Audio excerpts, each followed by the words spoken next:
Hello, everybody. I am John Allen, the editor of Crux, your one-stop shopping destination for the very best in smart, wired, and independent Catholic journalism. You can find us online at cruxnow.com. That is cruxnow.com. I am also the host of this show, Crux's flagship, signature, showcase weekly video production, also our only one. Last Week in the Church. This is the show where we sort of rumble around in the fridge, take out some leftover Catholic news, some of it at least a week old, but we put it in the skillet, we sprinkle on some secret spices and the Crux brand secret sauce, serve it up piping hot and delicious. Here's what we've got for you this week. Oh, Canada. This is sort of Canada Week at the Vatican. All this week, delegation of representatives of Canada's indigenous peoples, and in particular, survivors of abuse at Canada's church-run residential schools, are in Rome for meetings with Pope Francis. All of this geared to what the indigenous expect to be a significant papal apology for the church's role in what a commission in Canada in 2015 described as cultural genocide. Second, Ukraine. Again, alas, the Putin war in Ukraine continues to grind on, and so the Vatican and the Pope's role in it all continues to be in the news. Pope Francis has addressed Ukraine once again. He's engaged in a symbolic gesture of concern. We're also going to talk about the role of the Greek Catholic Church in all of this, which is significant. Then, presidents abound this week. Pope Francis, in addition to dealing with the crisis in Ukraine, also met with the presidents of Burundi and Lebanon, both countries going through their own crises, and it's just another page from the geez, I'm glad I'm not Pope files. Fourth, the Sodalitium of Christian life, a high-powered, high-octane lay movement in Peru, may be going out of business by Vatican edict. We'll talk about that. Finally, Malta. We are Malta-bound. Pope Francis is heading for the island nation of Malta next weekend. We will unpack the significance of this brief but important journey. That's what we've got for you on the other side, so please do stick around. Welcome back, everybody. Happy Tuesday to you. Tuesday, March 29th. Hope you had a fantastic weekend. Ours, I need to tell you, was glorious. Look, here's the thing. This is a deeply screwed up, fallen, sin-stained world, and if you need proof of that, you need look no farther than Ukraine right now. But every now and then, you get this sort of one glorious moment that just reminds you of what life can be at its best. We kind of had that this weekend. On Sunday, we had some of our closest friends over to lunch. It was one of those, epic Roman lunches that stretches over 6 hours. It involves multiple courses and free-flowing wine and amaro and all kinds of things. By the way, I think the version of spaghetti all'amatriciana I served up on Sunday was one of my best. So very proud of that. And then, no sooner had everyone finally left than my Kansas Jayhawks took the court with an opportunity to go to the Final Four and utterly annihilated the University of Miami in the second half, winning 76-50. So, look, normally when there's a Final Four and there's only one Catholic team left, I just, by default, always cheer for the Catholic team. But in this instance, sorry, Villanova, your run is over. KU is coming for you. I really feel this is our year. But anyway, point is, for that one sort of 12-hour stretch, life was just grand. And I hope you tasted a little bit of that this weekend too. All right, we begin this week with Canada. The story of Canada's residential schools is one of the most appalling human rights abuses of the last couple of centuries. Basically, what happened is that from 1836 to 1996, Canada created a series of residential schools, so boarding schools basically, and forcibly enrolled about 150,000 children, indigenous children, in those schools in an effort to, what, civilize them, was the theory.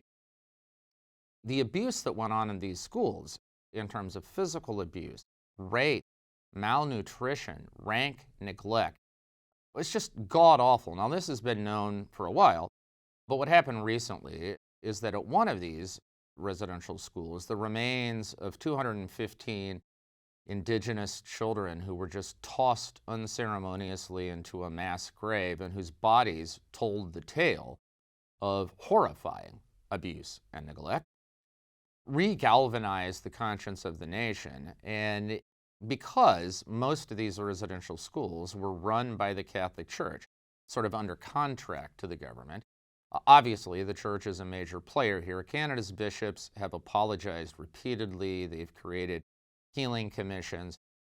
But the indigenous now want an apology from the top. So this week, representatives of 3 different indigenous groups, including survivors of abuse at these residential schools, are here in Rome for a series of meetings with Pope Francis. Now, let me emphasize, this is not just a one-off photo op. The Pope is actually going to be meeting, they're here all week, the Pope will be meeting with them at least 4 times. It is an extraordinary gesture of solicitude and concern from the Vatican and from Pope Francis.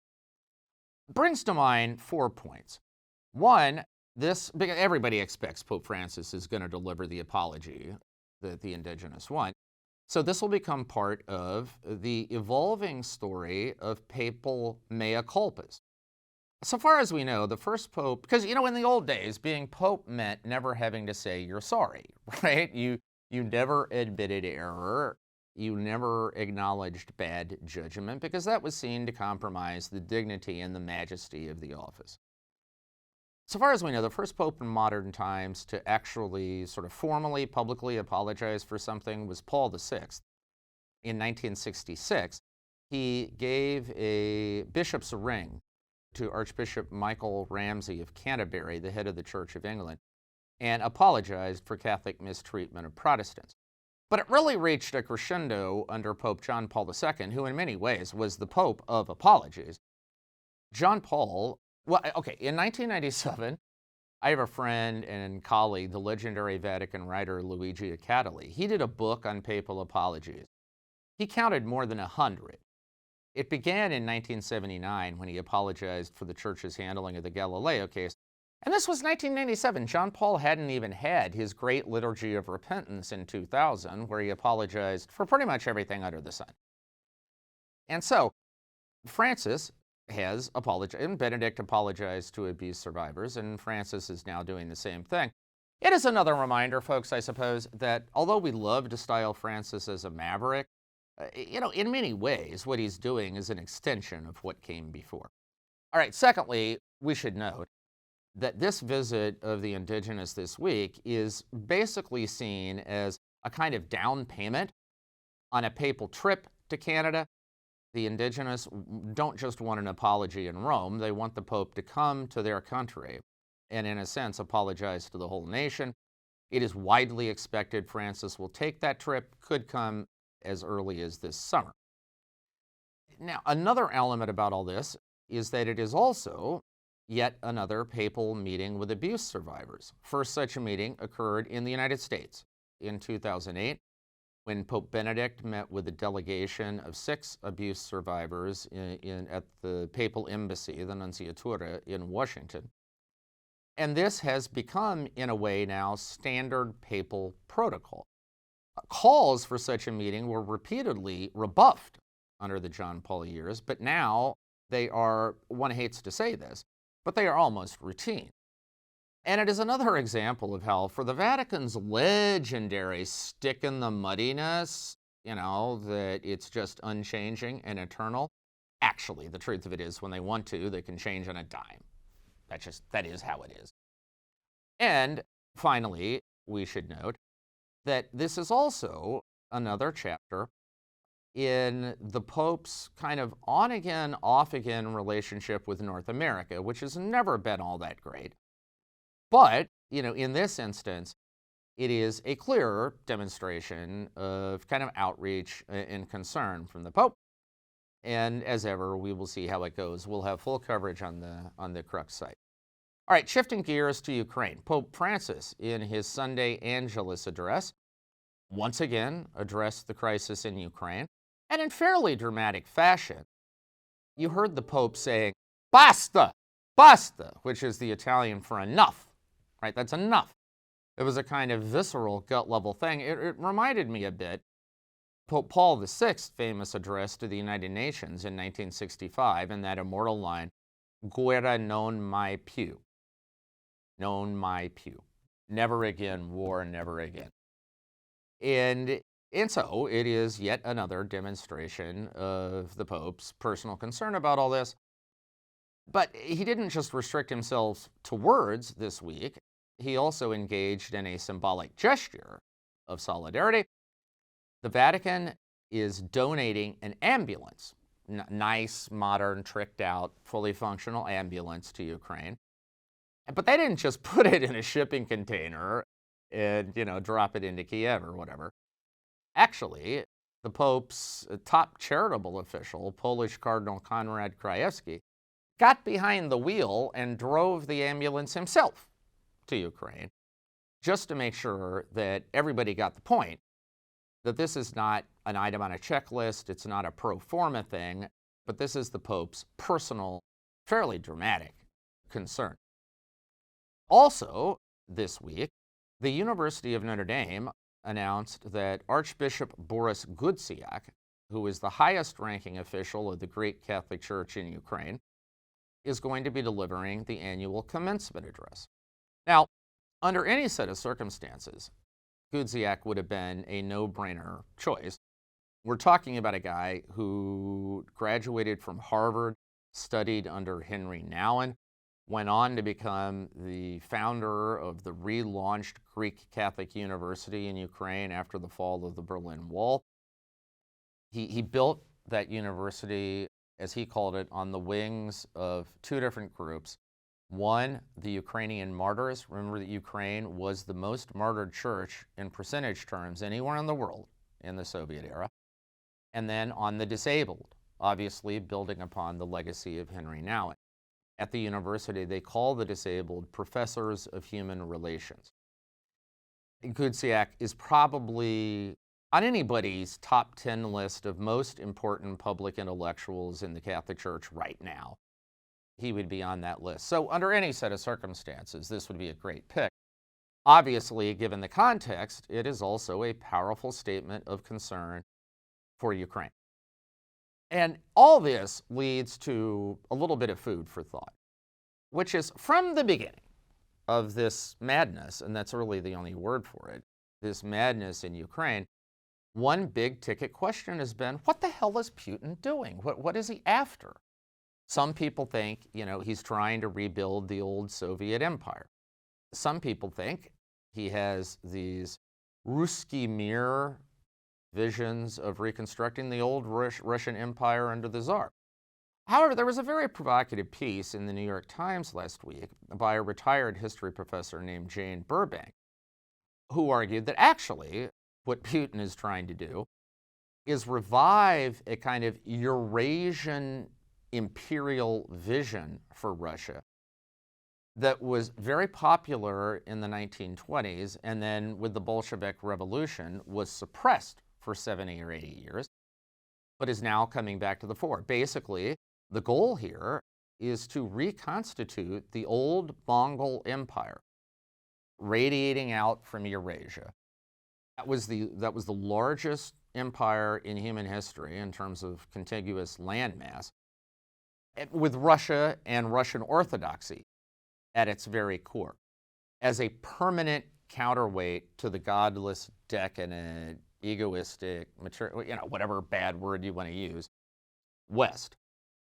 And according to this point of view, Ukraine is the beginning of a larger campaign to put together this Eurasian empire ruled by Putin and the Kremlin.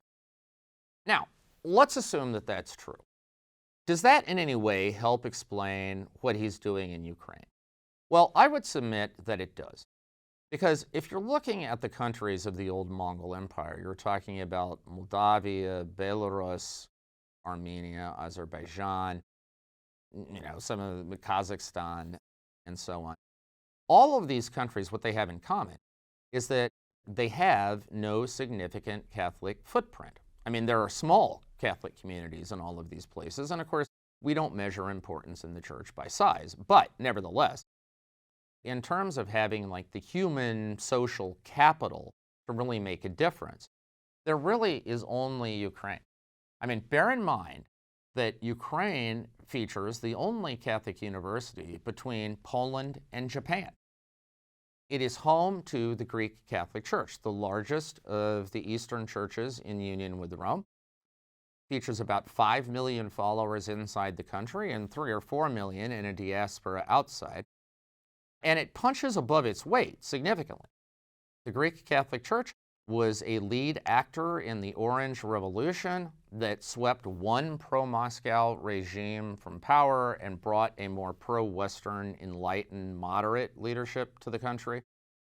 In the present crisis, they have been a leading voice for Ukrainian independence, Ukrainian nationalism, and resistance to being subjugated to Moscow.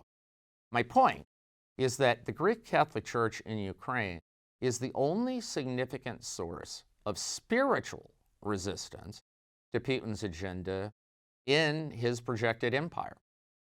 And so therefore, I'm not suggesting he went into Ukraine specifically to destroy the Greek Catholic Church, but I'm pretty sure he would take that as a nice piece of collateral result. And therefore, solidarity for the Greek Catholic Church in Ukraine, it's not just a matter of Christian solidarity. It also has deep geopolitical and cultural significance. We'll see how it plays out. God bless him. All right, the Pope and presidents.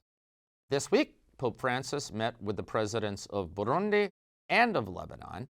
Both countries, by the way, passing through their own via Crucis. Burundi is now represented by a new president who is trying to undo some of the damage of the previous regime, which had one of the worst human rights records anywhere in the world. Recently, the European Union, recognizing those efforts, lifted sanctions on Burundi. But nevertheless, everyone will tell you there is still a long way to go. Burundi is an overwhelmingly Catholic country, about 65% Catholic. And so obviously the Catholic Church has to play a major role in that process. And Pope Francis was, in this conversation trying to do what he could to demonstrate support and also, presumably, to hold the new government's feet to the fire. Then President Michele Aoun of Lebanon was in town. Lebanon is, of course, the most Catholic country in the Middle East in terms of percentage. The largest number of Catholics in the Middle East are in Egypt, but in terms of percentage of the population, Catholics are about something like 25%, mostly Maronite Catholics in Lebanon, and have always played critical political, social, economic roles. President Aoun himself is a Maronite Catholic. And Lebanon is in absolute free fall, ladies and gentlemen. Lebanon was once the most middle-class country in the Middle East, and Beirut was thought of as a crown jewel. It was considered the Paris of the Middle East, and all that was true up to like 10 years ago, despite the civil war, despite it all. But now the country is in just economic death grip. Something like 80% of the country has slipped into poverty over just the last 5 years, and there doesn't seem to be much light at the end of the tunnel. And of course, Lebanon's stability has always been precarious. If Lebanon were to blow up, especially along Muslim-Christian lines, not only could that have wider regional consequences, but we could be right smack dab back into the middle of the clash of civilizations. So Pope Francis obviously wants to do what he can to try to prevent that from happening. All this to me is just a reminder of why, at some point every day, I get down on bended knee and thank a loving God that I'm not the Pope. Because think about the mind bending complexity of what Francis, what any Pope, is trying to deal with right now. The guy just did a major overhaul of the Roman Curia and trying to make that stick. He's dealing with the ongoing fallout of the clerical sexual abuse scandal this week. In the meantime, he's trying to bring peace to Ukraine and wave his magic wand over two struggling Catholic countries that are pivotal in their regions. And that's just for breakfast. You know, this is a tough gig, folks. And look, Francis may be too liberal for you. John Paul may have been too conservative for you. Same with Benedict, who knows? But let's at least pause and acknowledge the staggering complexity that they face. And maybe once in a while, I'm not saying go quiet, just cut them a little slack, because nobody's going to bat 100 on all this stuff. Finally, this week, we shift our gears to Malta. Pope Francis is headed to the island nation of Malta next weekend, April 2nd and 3rd. It's going to be a very quick trip. It's just Saturday, Sunday, right? It's like a weekend outing. And yet, if you look at his schedule, he's got like 97 different, that's an exaggeration, but there are a lot of different things. And the significance, of course, Malta is a nation that has disproportionately borne the brunt of the European migrant and refugee crisis. It's a gateway destination for a lot of migrants and refugees. They go there trying to get someplace else in Europe. It has been hard hit, and it has been a major drain on that country's resources. No doubt that will be a major theme of the papal trip. And among other things, he's going to be visiting a refugee center and spending some time with them. I would note, by the way, that Malta is currently, an investment firm in Malta is currently involved in some pretty nasty litigation with the Vatican Bank over the Vatican Bank's claim that it bilked them out of millions of euro. They're not going quietly into that good night. They are suggesting, the investment firm, is basically that the Vatican screwed the pooch. That what happened is in the transition from Benedict to Francis, the Vatican decided it wanted to back out of some deals, and it took a bath, financially speaking, but that was all part of the contract. It's a lot like the London thing, right? Where the prosecution says, you stole from us. The defense says, we had contracts. All we did was collect the money we were legally owed under the contracts you yourself signed. We'll see how it plays out. Maybe Pope Francis can convene some impromptu settlement talks, right, and bring this plane in for a landing. Now, I know I said finally, but really finally, we will end this week in Peru and the sad story of the Sodalitium of Christian life. This is a major lay movement in Peru founded in the 1970s by a charismatic layman by the name of Luis Fernando Figari. You get that right, Elise? Figari? My wife, who's the real Peru expert, has signed off on my pronunciation. So I guess my golden stretch from Sunday is still, my mojo is still running. Anyway, this guy turned out basically to be a snake oil salesman and a serial predator and abuser. These accusations began to surface in the 1990s, came to a head in the 2000s. The Vatican opened a process, found him guilty, and basically sentenced him to a life of prayer and penance. But the issue after Figari's downfall was to what extent the Sodalitium, sodality of Christian life, to what extent it reflects the culture he created and is in itself kind of intrinsically predisposed to abuse. And that certainly has been the accusation from critics of the Sodalitium. Two developments worthy of note this week. And by the way, I want to note, everything that goes on the Crux site is good quality journalism. Otherwise, it wouldn't be there. But of late, some of the best stuff we have had has been the reporting by our senior correspondent, Elise Ann Allen, footnote, my beloved, who has been covering this thing in Peru from the beginning. And she has been doing original and groundbreaking reporting. And you really should check it out. Anyway, two items that Elise has brought to our attention in the past week. One is that a bishop, actually the only bishop, who is a member of the Sodality of Christian Life, a guy by the name of Jose Eguren. I'm right again? How about that? So Bishop Eguren, Archbishop brother, showed up in Rome this week, unannounced and for no reason that anyone gave us, and had a meeting with Pope Francis. Nobody said what they talked about. We don't really know what went down, but worthy of note.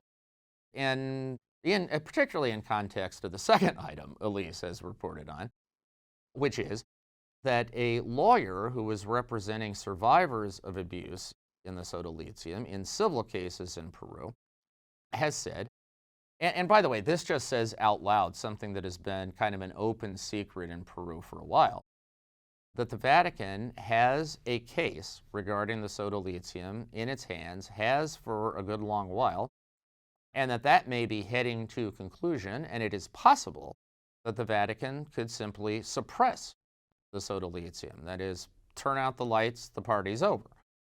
We will see, but word is, and this lawyer confirmed it, that a decision is expected sometime soon. So sometime in the coming months, the Sodalitium will know its fate. In the meanwhile, this is yet another chapter in Pope Francis's sort of track record on the abuse scandals, which is a track record in many ways full of aggressive, meaningful action and hope, and some question marks on the other side of the ledger.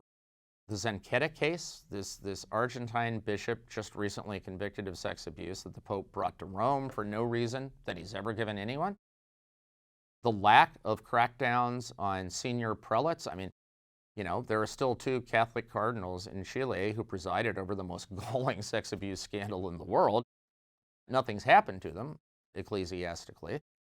And so, as people make their assessments about the way Pope Francis has handled the abuse scandal, what he does or doesn't do on the Sodalitium of Christian life in Peru will mark an important new chapter. All right, that is our show for this week. Thanks for spending part of your Tuesday with us. Over the course of the next 7 days, I hope you keep reading Crux. That's cruxnow.com, cruxnow.com.